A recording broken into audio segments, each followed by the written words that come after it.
Welcome to Guide Guru. We hope this video helps. You start by opening the Widgets panel. Swipe right from the Home or Lock screen to see Today view. Once there, tap and hold an empty area until the icons jiggle, or long press any widget to enter Edit mode. Then tap the plus icon in the top left to open the widget gallery. This gives you access to available widgets and sizes. Choose a widget family and size that fits your layout before moving to placement, so you don't need to repeat steps later. Once you've opened the gallery, browse categories or use search to find the app widget you want.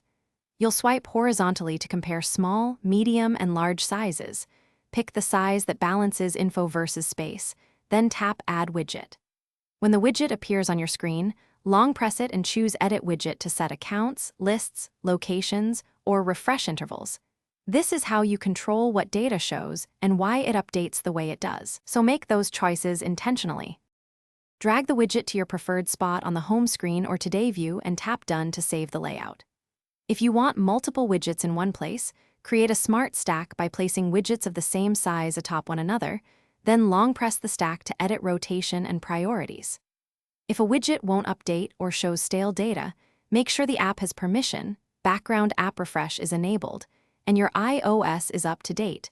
Those checks resolve most issues quickly. Thanks for watching. Consider subscribing if we helped you today.